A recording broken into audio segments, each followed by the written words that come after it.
옆에 다른 사람들 거 막 보니까 아씨 쟤는 러닝이 아니래. 이거 너무 소재가 약한 거 아니야?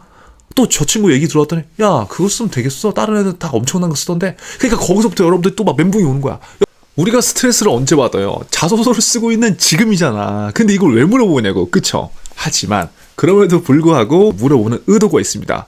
요즘에 우리가 살아가면서 여러분들 얼마나 많은 스트레스 받습니까? 그쵸? 그래서 여러분들이 아무리 좋은 대기업에 간다고 하더라도 그 안에서는 분명히 발생되는 스트레스들이 있어요. 이건 비단 하나하나뿐만 아닙니다. 다른 기업에서도 분명히 스트레스를 도대체 언제 받아? 너 어떻게 해소해? 이런 내용 많이 나올 텐데 지금 같이 보도록 할게요.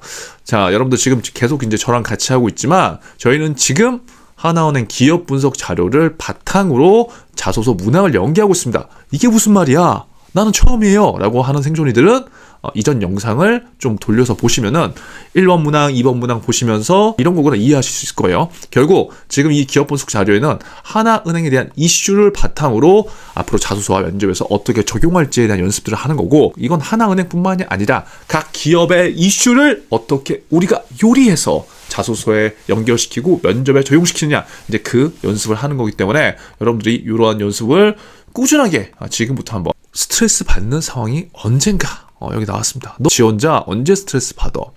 지금 이하라고 하지 말라고 그랬잖아. 지금 아니야. 그리고 그거를 어떻게 해소해? 예를 들어서 일반적으로 우리가 이 문항을 해석을 한번 해볼게요. 결국 스트레스를 언제 받냐? 이건 사람에 따라서 나는 언제 어떠한 상황에서 스트레스를 받는다.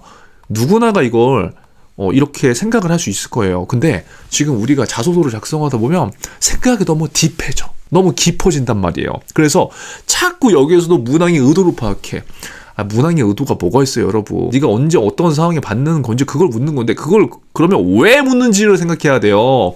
어떠한 스트레스 그 소재, 요거를 고민하는 게 아니라 내가 왜 어떤 상황에서 이렇게 스트레스를 받고 이거를 어떻게 이것들을 풀고 있는지, 나의 스트레스 내성 관리를 내가 스스로 어떻게 하는지가 이제 중요한 거예요. 왜냐하면 처음에도 말씀드렸지만 요즘은 스트레스가 없을 수가 없어요. 그쵸? 그런데 중요한 거는 물론 안 받는 것도 중요하지만 안 받을 수가 없잖아요. 그럼 결국 어떠한 상황에서 이 지원자가 스트레스를 많이 받고, 그리고 많이 받든 적게 받든 이것들을 어떻게 풀고 다시 리셋해서 우리 조직에서 일을 하는데 더 시너지를 낼 수 있게끔 하는 인재인가, 그런 것들을 보는 문항이겠죠. 그래서 너무 여기에서 여러분들 딥하게 이 문항은 어떤 걸 판단하려고 한다, 그걸 여러분들이 생각하는 순간 여러분들의 자소서는요 계속 맞춤형식으로 갈 거예요. 그냥 억지로. 그러면 그게 자소서는 작성되겠지만 여러분 면접에서 너무 억지 연결이 돼요. 그래서 제가 여러분들한테 그거 하지 말라는 거예요. 물론 그걸로 읽기 편한 자소서와 내가 말하는데 지장이 없으면 그렇게 하셔도 됩니다. 하지만 대부분의 취준생들, 대부분의 사람들은 글을 썼을 땐 잘 모르지만 면접장에서 내가 말을 하려고 하잖아요. 그럼 내가 되게 부자연스럽거나 뭔가를 그냥 컨트롤 CV 한 거를 면접장에서 잘 얘기 못해요. 그러니까 그렇게 내가 좀 액션도 잘한다던가 연기도 좀 잘한다, 그런 사람들 할 수 있어. 근데 대부분 우리 80%는 그렇게 되지 못한다니까요. 그래서 저는 그럼 보통 사람들이 자소서와 면접에서 기회를 잘 잡을 수 있는 방법은 뭐냐? 나만의 Y나 왜 내가 그것들에 대해서 그렇게 생각을 했고, 그리고 나에 대한 과거 경험이 이렇게 기반되어 있다. 그렇기 때문에 나는 이렇게 생각한다라는 이 구조, Y나의 구조가 가장 쉽고 가장 상대방도 빠르게 공감과 신뢰를 할 수 있다는 거죠. 그래서 제가 Y나를 소개해 드린 거예요. 이 이슈를 한번 볼게요. 예를 들어서 위 이슈를 대체 자소서 3번과 어떻게 연결시켜서 생각해 볼 수 있을까요? 여기 제가 써놨어. 그럼 처음 보는 생존이들은 이게 무슨 말이야? 라고 할 거예요. 그런데 이제 위의 이슈가 뭐였냐면, 위의 이슈는 이거였네요. 견고한 은행 점유율, 하나은행 성장세가 뚜렷하다. 하나은행이 지금 퇴직연금 잘하고 있잖아요. 지금 위의 이슈에서는 퇴직연금에 대해서 굉장히 지금 잘하고 있다. 이제 그런 이슈였어. 근데 이런 이슈하고 이게 무슨 상관이야, 그쵸? 근데 이렇게 무조건 작성하라는 게 아니라 여러분들이 지금 스트레스 문항을 작성했다면 요것과 한번 같이 비교를 해보면서 생각을 한번 해보시라는 거예요. 예를 들어서 제가 이렇게 번호를 매겨놨어요. 여러분들 이제 생각 구조를 조금 열게 하려고. 자, 이렇게 한번 들어가 보는 거죠. 물론 내가 최대한 긍정적으로 생각하고 모든 일에 임하려고 하지만, 그러니까 이러한 상황 설정을 해주는 거예요. 자소서를 잘 쓴다는 거는 글을 현란하게 잘 쓰는 게 아니라 어떠한 상황을 가둬두는 걸 잘해야 돼요. 그러니까 이 상황을 내가 어떻게 표현하냐에 따라서 그 다음에 얘기가 집중이 될지 아니면 그냥 경험 나열이 될지가 정해집니다. 그러니까 예를 들어서 너는 언제 스트레스 받아? 그냥 처음부터 문장 도입부터 나는 이런 상황에 이렇게 스트레스 받아. 물론 그렇게 작성하셔도 됩니다. 하지만 제가 말씀드린 거는 최대한 나중에 면접을 대비해서 면접관 분들과 공감을 할 수 있는 요소를 만들어 보자는 거예요. 그러니까 나라는 사람 뭐야? 나는 물론 최대한 내가 긍정적으로 생각을 하고 모든 일에 임하려고 하는 사람이야. 그럼 어떻게 돼? 이 사람이 그런 사람이구나라는 걸 알잖아요. 하지만 그 다음 얘기가 어떻게 되겠어요? 그래도 스트레스를 받는 거겠지. 그럼 어떻게 돼? 나는 처음부터 스트레스를 받지 않습니다. 라고 하는 사람들도 분명히 있단 말이에요. 그건 너무 극단적이라는 거지. 그리고 그거를 믿을 수도 없고요. 그렇기 때문에 나는 최대한 긍정적으로 생각하고 임하려는 사람이지만 여기에 긍정의 포인트를 주면서 간접적으로 이 지원자가 그래도 긍정적으로 생각하고 살고 있구나 라는 거를 간접적으로 어필하는 거겠죠. 그래도 스트레스 받는 것은 누구에게나 나는 있는 일이라고 생각해. 이렇게 얘기해주면서 여기에서 보편성과 공감의 법칙을 집어넣은 겁니다. 누구라도 이런 생각을 갖는다는 거죠. 그게 면접관 분들이건 일반 사람들이건 그치 그래 나도 긍정적으로 임하려고 하는데 그치 안 되지. 뭐 사람이 스트레스를 받는 것도 이렇게. 그러니까 면접장에서 어떻게 돼? 공감의 요소를 주는 거기 때문에 조금 더 여러분들을 신뢰할 수 있다는 거죠. 통상 나는 어떠한 상황에서 스트레스를 받아. 뭐 예를 들면 이 어떠한인지 여러분들이 채워야 되는 거죠. 이건 어떤 상황이냐. 이것도 어떠한 소재가 좋냐 그거보다 그냥 이렇게 생각해 보는 거예요. 예측하지 못한 것들. 그럼 이거는 누구나가 이런 상황들을 싫어하잖아요. 그쵸? 아무리 내가 뭐 계획 없이 뭐 다닌다고 하더라도 그 계획 없는 상황에서도 뭔가 예측하지 못하면 사람이 이게 놀래. 그쵸? 그럼 그런 것들은 누구나가 다 공감을 한단 말이에요. 그쵸? 그럼 어떤 상황에서 스트레스 받아?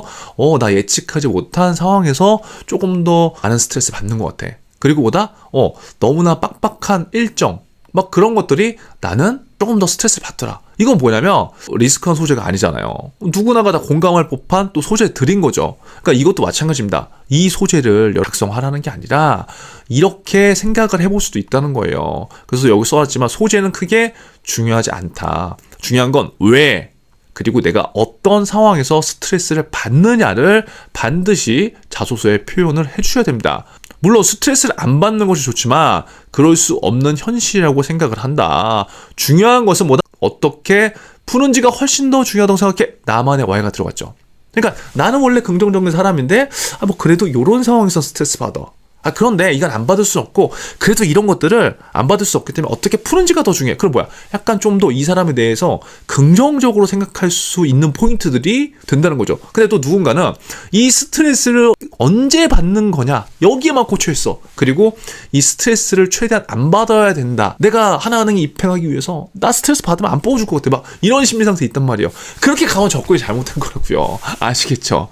그래서 나는 이러한 것들로 스트레스 풀어. 그럼 여기에는 무엇이든 들어가도 상관없어요. 제가 여기에 예시를 들어놨지만 여러분들이 뭐 헬스를 한다, 뭐 복싱을 한다, 러닝을 한다, 요가를 한다, 독서를 한다 전혀 상관없습니다. 다 가능합니다. 결국은 내가 왜 이 수단으로 스트레스를 푸는지 Why가 가장 중요하다. 아시겠죠? 예를 들어서 러닝을 지금 하는 생존인들 같은 경우에 나는 러닝으로 스트레스 풀어 이렇게 할 수도 있는 거예요. 근데 그렇게 다 작성했어. 근데 옆에 다른 사람들 거 막 보니까 쟤는 러닝이 아니래. 이거 너무 소재가 약한 거 아니야? 또 저 친구 얘기 들어왔더니 야 그거 쓰면 되겠어. 다른 애들 다 엄청난 거 쓰던데. 그러니까 거기서부터 여러분들 또 막 멘붕이 오는 거야. 여러분들 남들 거 보셔봐야 차라리 이럴 거면. 왜냐면 소재에 집중하면 안 돼. Why에 집중하세요. Why. 그리고 How에. 알겠죠? 그럼 이게 내가 러닝으로 소재를 썼지만 왜 러닝으로 나는 이걸 푸느냐? 처음에는 내가 아무것도 모르고 그냥 뛰었어. 근데 힘들더라고. 그런데 내가 러닝을 이렇게 조금씩 뛰어보다 보니까 이게 뭐야, 머리도 가벼워지고 어느 정도 일정 시간 지나니까는 이게 몸에 그냥 활력이 생기던데? 나 그전에 안 해봤거든.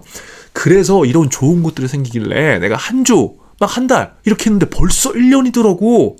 그러면서 나는 이게 이거를 매일 꾸준히 지금 30분째 뛰고 있어. 여러분 보세요. 빌드업을 해가는 거야. 빌드업을. 근데 지금 어떤 친구들은 스트레스를 받는 상황에서 여기서 또 막 혼자 싸우고 있어. 막 머리를 쥐어뜯어. 이러면 안 된다고. 알겠죠? 이 소재가 러닝이든 독서든 요가든 필라테스든 전혀 중요하지 않다. 이런 식의 빌드업 과정. 그건 뭐냐면 이것 또한 공감의 법칙으로 우리가 끌어가는 겁니다. 왜? 누구나가 이러한 상황을 한번 좀 경험해 볼 수 있기 때문에. 그래서 내가 이렇게 스트레스를 풀게 된 이유는 뭐야? 이거는 스트레스도 나도 풀리지만 이 과정을 통해서 내가 매일 그리고 한 주, 한 달 점차 성장하는 내 자신을 보는 게 너무 좋은데? 왠지 이렇게 되는 거야. 그러니까 소재는 분명히 이게 처음에 들어온 거는 스트레스 푸는 법으로 들어왔는데 나중에 연결은 뭐다? 결국 나 성장하는 사람이야 라는 이미지를 주는 거야. 근데 여기서 중요한 이 성장이란 키워드가 왜 중요하다? 앞에 이슈에 나온 하나은행 퇴직연금 이슈에서 하나은행의 성장성이 나와요. 그거를 억지로 연결하는 게 아니라 이렇게 키워드를 잡아가다 보면 결국 기업의 이슈와 맞물리는 것들이 있어요. 그런 것들을 잘 찾다 보면 면접에서 좋은 기회를 만들 수 있는 겁니다. 여러분들 졸지 말라고 제가 이렇게 리액션까지 하면서 하고 있는 거기 때문에 이번 3번 문항 너무 고민하지 마시고요. 이거는 여러분들이 너무 어려워하지 않으셔도 됩니다. 그리고 너무 꼬아서 생각하지 않으셔도 돼요. 그래서 다시 한번 사례들을 보시면서 마지막 정리하시고 꼭 잘 제출하셨으면 좋겠습니다. 아시겠죠? 정말 나 자소서가 너무 어렵다. 그러면 생존 자소서 같이 이렇게 하시면서 하루에 2문항씩 또 재밌게 해보시면 됩니다. 여러분 4번 문항에서 뵙겠습니다. 우리들의 진짜 생존을 위해서 필요한 거 뭐다? 구독, 좋아요, 알림 누르면 합격!